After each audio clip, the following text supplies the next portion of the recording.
Hey there, welcome to another Photoshop tutorial from tutcast.com, and in this tutorial I'm going to show you a nice stylized method of creating blood in Photoshop. Now in front of you we have the Watchmen blood. On the left we have the original Watchmen blood from the posters, and on the right is the one that we're going to be creating, a little bit more stylistic. It can be applied to any sort of blood splatter you want.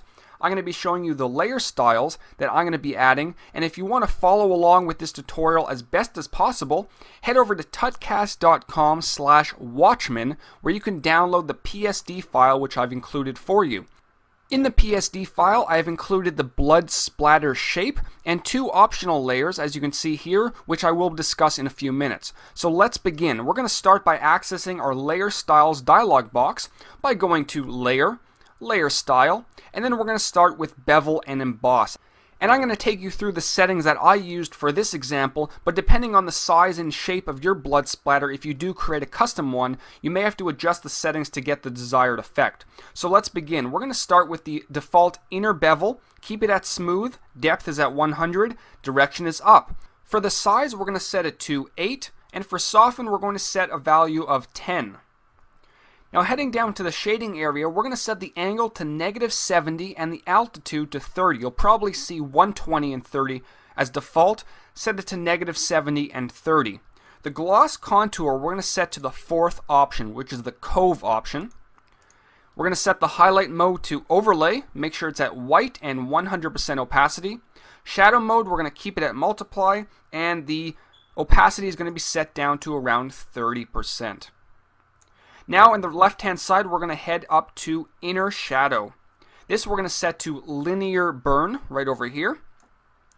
The opacity is going to be set to 35%. The angle we're going to turn off use global light and set it to -160.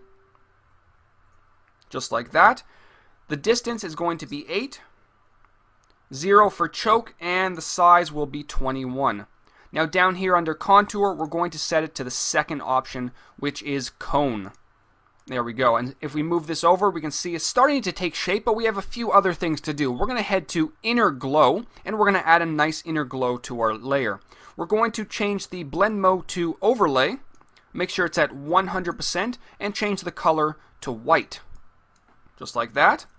We're going to make sure it's at soften, but the source is going to be in the center. And for size, we're going to change it to 80, just like that. And for the contour, we're going to select the last one on the first row, which is Gaussian. And that's pretty much about it for this layer. The last thing I'm going to do is I'm going to turn the overall opacity down to around 90%, just to give it a little bit of a see-through effect right in that area there. And we're going to click OK. Now in the PSD file, I have included two additional layers, which are the shadows layer and the highlights layer. This just gives a little bit more of a stylistic effect to your blood splatters. The highlights can be done in a variety of ways. You can use the elliptical marquee tool, the elliptical shape tool, any method you want. It's basically just circles filled in with a nice white color and the opacity turned down a tiny little bit. For the shadows, it's basically, if we turn this to normal, it's basically the same layer in gray. Then I use the burn tool and the dodge tool to give a little bit more highlights and a few shadows at the top there. And then change the opacity down to overlay. And that's pretty much about it. You can use this method on any type of blood splatter you want. Doesn't have to be this one.